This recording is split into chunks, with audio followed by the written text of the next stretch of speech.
喜欢待在家里，不是你有问题，而是你的大脑在拒绝低品质刺激。你有没有过这样的时刻？明明只想安安静静待在家里，却总有人对你说，你该多出去走走，多见见人。听多了这样的话，你甚至开始怀疑自己，我是不是太孤僻了？我是不是社交能力有问题？我是不是不太正常？今天这篇文章不是为了让你改变，而是为了让你彻底放下这种自责。我要告诉你一个你可能从未听过的真相，喜欢待在家里不是你的缺陷，而是你的天赋。不是你缺乏社交能力，而是你的大脑天生就对低品质的刺激说不。最新心理学研究表明，那些更愿意独处、更享受居家时光的人，往往智力更高，情绪发展更均衡，对自我的理解也更为深刻。换句话说，你不是躲在家里，你是在为自己创造一个更高级的精神空间。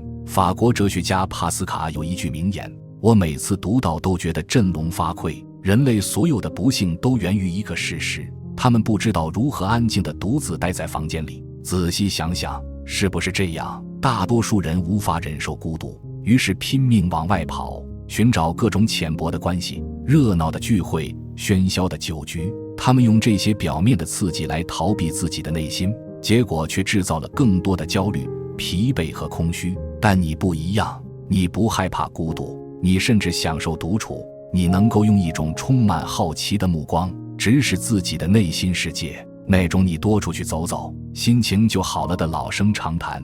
我不会对你说，因为我知道那不是你需要的答案。今天我要为你逐一拆解，为什么你的大脑天生就倾向于待在家里，这背后有哪些科学的机制。等你看完这篇文章，那种我是不是有问题的自我怀疑将会彻底消失。你会确信那些你在家里度过的时光是你做过的最明智的选择。我们先从一个最简单的问题开始，当你见完朋友，从聚会中回到家，你的能量是充满了，还是被抽干了？如果你的答案是后者，那请听清楚，这不是你性格有问题，而是你的大脑在实体层面上的构造就和别人不一样。很多人看到一个人总待在家里，第一反应就是他是不是在逃避社会，但环境心理学对此有完全不同的解读。学者们把这种行为称为恢复性环境的自发构建，翻译成大白话就是你的大脑非常清楚什么样的环境对自己最好，并且会主动去创造那个环境。这不是逃避，而是高度发达的自我调节能力在运作的证明。当你关上门的那一刻，你的大脑其实正在升起一道防护屏障，把外界的喧嚣、杂乱和消耗性的刺激统统挡在外面。只有在那道屏障之内，你的精神能量才能真正得到补充。让我从大脑结构的角度解释一下为什么会这样。在大脑的深处有一个叫杏仁核的小器官，它只有杏仁那么大，但作用极其关键。它就像一个24小时不停工的警报系统，专门感知周围环境中的潜在威胁，比如某人表情的微妙变化、声调的一点异样，或者房间里气氛的一丝尴尬。杏仁核能在不到 0.3 秒内捕捉到这些信号，而喜欢待在家里的人，尤其是那些感觉特别敏锐的人，他们的杏仁核灵敏度被设置得特别高。同样是餐厅里的嘈杂声，有些人的杏仁核会觉得没什么大不了，直接忽略，而你的杏仁核却会拉响警报。注意，这里有大量需要处理的复杂资讯，但这还不是全部。大脑还有一个区域叫前额叶皮质，位于大脑的最前端，相当于整个大脑的控制塔。它负责判断情境、协调情绪、整合复杂资讯，承担着最高级别的认知功能。研究表明，倾向于独处的人，其前额叶皮质的活跃程度明显高于平均水准。这意味着什么呢？意味着即使你表面上在休息，你的大脑也在不停地分析、解读周围的一切，并赋予它们意义。打个比方，你就懂了。如果普通人的大脑是一部普通的数码相机，那你的大脑就是一台 8K 电影摄影机，画质无与伦比，每一帧都清晰的惊人，但每一个档的体积也大得离谱。当你去一个嘈杂的饭局，你的大脑会把每个人说的话、每一个表情、每一丝气氛变化、背景杂音，甚至灯光的闪烁，全部用 8K 超高清录下来。而别人呢，他们用的是 480p，随便拍拍，随便存存，结果就是你的储存空间很快就满了。散场之后，别人说今天好开心啊，下次再约，而你已经彻底耗尽了电量，只想回家躺平。这不是你性格消极，而是你们处理资料的解析度根本不在一个级别。那么拥有这种高解析度大脑的人通常会表现出哪些独特的特质呢？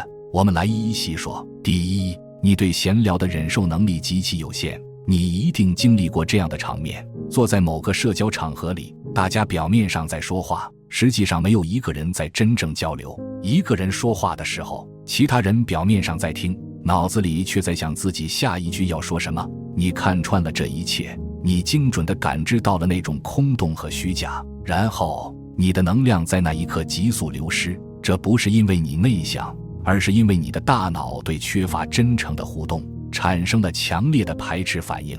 没有真心流动的对话，对你来说就像是没有营养的垃圾食品，吃再多也填不饱。而在家里，你不需要表演，你不需要对不好笑的话强颜欢笑，不需要对不感兴趣的故事假装回应。有研究确实证实了这一点，那些重视真诚、追求深度连结的人，在拥有独自沉思的时间，而非形式化社交的时候，生活满意度反而更高。所以如果你在某个场合想提前离开，那不是社交缺陷，而是你对深度和真诚的标准更高。第二，你的感官天线异常精密。周五晚上人满为患的餐厅，对大多数人来说不过是热闹的周末风景，但对你来说感觉完全不同。盘子碰撞的声音，四处爆发的笑声，荧光灯微弱的闪烁，邻桌人打电话的嗡嗡声，所有的一切同时涌向你，像洪水一样。科学家把这种现象叫做认知负荷。大脑能同时处理的信息量是有上限的，而你的大脑比别人同时收集了多的资讯，所以你会更快到达那个极限。这就是为什么家这个空间对你如此重要。在家里，你不只是单纯的躺着，而是在把环境的所有变数调整到最适合自己大脑的状态。灯光的亮度、房间的温度、声音的种类和大小，这不是懒惰，而是一个拥有精密仪器的人为了最大限度发挥那台仪器的性能，在精心打造最优化的环境。你的大脑在刺激泛滥的外部世界会超载，但在你自己掌控的环境中，却能展现出惊人的专注力和创造力。第三，你把家当成了一座工坊。从外面看，你可能只是一个在家里打滚、刷手机、发呆的人，但实际上里面发生的事情没有人知道。也许你正在深度沉浸地阅读某本书，也许你的思绪在层层递进中发展出新的想法，也许你在静静地创造着什么，画一幅画，写一段文字，编一段代码，甚至只是整理一个很久没碰的我的最爱。心理学把这种状态称为心流。在心流中，时间感消失，自我意识融化，你完全沉浸在正在做的事情本身。而要进入心流，有一个绝对的条件：不被打扰的环境。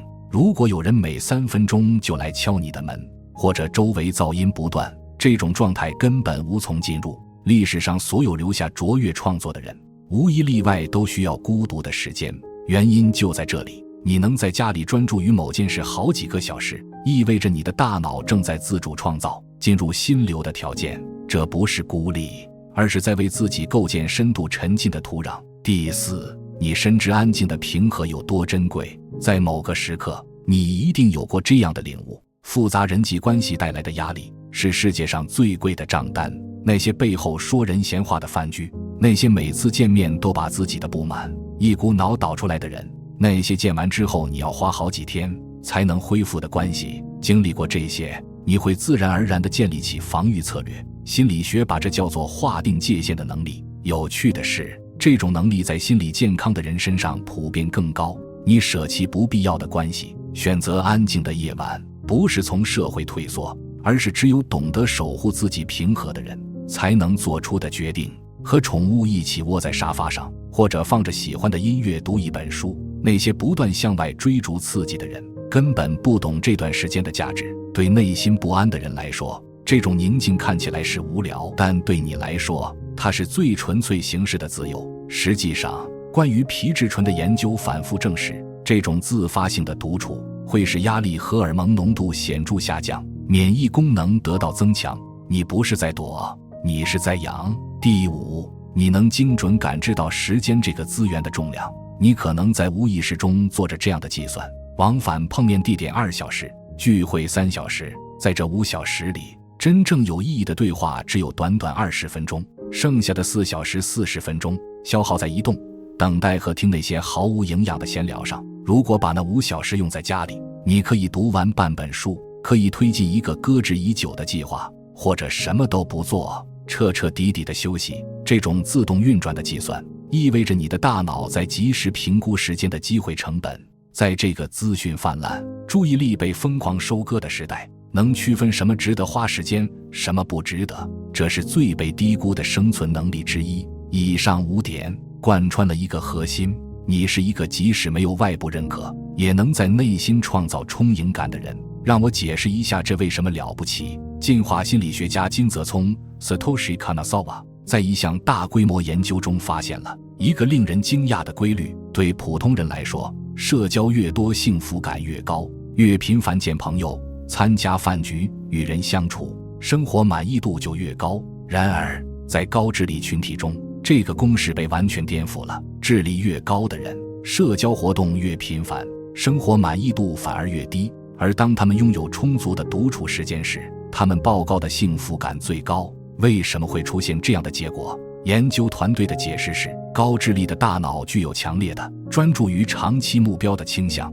因此会把那些与目标无关的社交刺激视为干扰因素。简单说，你的大脑赋予当下片刻的轻松快乐的价值，远不及它赋予内心世界中正在积累的某些东西的价值。你不需要外部嘈杂的刺激，因为你里面已经足够丰盛。说到这里，你可能会想，好吧，我知道自己的大脑是这样的，但现实中也不可能完全与世界隔绝啊，要上班，有家庭聚会，有时候真的必须出门，那时候该怎么办？别急，你需要的不再是打开心扉之类的废话，如果那些话管用，你早就解决了。它们不管用是有原因的。意志力不是无限的肌肉，而是一块容量固定的电池，从早上充满电开始，在一天中慢慢耗尽。所以靠调整心态来解决问题，就像对一个电量只剩 5% 的人说多用一会儿一样没用。你需要改变的不是心态，而是管理电池的机制。下面给你5个真正实用的方法。方法1：出门前设定能量预算。比如今天有个饭局，出门前你就告诉自己，今天的社交能量我只用 50%， 然后具体设计最初的20分钟，以观察者模式单纯感知氛围，不主动参与太多。中途一定要确保一次独自的时间，不管是出去透透气，还是在洗手间闭眼1分钟。当你感觉能量耗到一半时，毫不犹豫地离开，这不是逃跑，就像职业马拉松选手需要分配体力一样，你的社交能量同样可以这样管理。方法2：不要对令人不舒服的问题立刻做出反应。你最近怎么不出来了？一个人待着不孤独吗？听到这些话，你的杏仁核会瞬间反应，让你想辩解或变得防御。换一种方式，停顿3秒，安静地看着对方，默数3下。在这3秒里，你的前额叶皮质会接管杏仁核发出的警报，做出更理性的判断。3秒后，你给出的回答不再是慌张的解释，而是一句平静的话：最近在家里有很多想做的事。这份从容会改变对方的态度。方法3：在家外面也设立一个安全区。前面说过，你在家里感到舒适，是因为你能控制环境。把这个原理也移植到外部，选定一家你常去的咖啡店，总是坐同一个位置，点同一杯饮料，戴上降噪耳机，反复这样做，你的大脑就会学习到那个地方是安全的，杏仁核不再发出警报。于是一个家外面的家就诞生了。一旦有了这个据点，你的状态就不再是与世界隔绝，而是在世界之中拥有自己的安全角落。方法4：回家后把恢复变成一套固定程式。见完朋友回来，很多人会马上打开视频或刷社交媒体，那不是休息，那是在疲惫的大脑上再倒入另一批资讯。真正的恢复从最小化感官输入开始，到家后按这个顺序做。第1步，把灯光调到尽可能暗，明亮的光会让大脑持续处于觉醒状态。第二步，5分钟什么都不听，没有音乐，没有视频，没有任何声音，只是安静地待着。这5分钟里，你的皮质醇浓度会明显下降。第3步，慢慢喝一杯温水，体温微微上升，会启动副交感神经，身体向大脑发出现在安全了的信号。反复这3个步骤，你的大脑就会把这个城市本身记忆为恢复的信号，以后只要把灯光调暗，身体就会自动放松。方法5，以关系的密度而非数量为标准，重新整合你的社交圈。你不是讨厌人本身，你只是讨厌只有表面的关系。所以与其减少见面的人数，不如把留下来的关系加深。判断标准非常简单，见完那个人之后，你的能量是耗尽了，还是反而充盈了？那些让你见完之后像充了电的人，才是你真正的关系。2-3个人就足够了，对其他人保持适当的距离。这不是冷漠，而是你的大脑健康运作所需要的最低条件。最后，我想对你说一段话，你不是一个需要被矫正的人，你的大脑正在世界的喧嚣中守护着属于自己的频率。你不需要为了迎合别人而强行调整那个频率，你只需要设计符合自己频率的环境，让符合自己频率的人陪伴在身边。今晚睡前只做一件事，关灯，闭上眼睛，5分钟里只感受呼吸，什么都不想，然后在心里对自己说，我没有问题，我正在创造属于我自己的世界。神经科学研究表明，反复做出这样的自我暗示，你的前额叶皮质就会开始把这句话作为自我认同的一部分加以接受。这只是一句小小的话，但它将成为重新程式设计你大脑的第1行代码。你在家里度过的时光不是浪费，世界承载不了的深度，你正在那个安静的空间里一天一点地积累着，那就是你的方式，那就是你的力量。如果你看这篇文章时心里冒出这说的就是我的感觉，欢迎在留言区留下评论。原来不止我这样。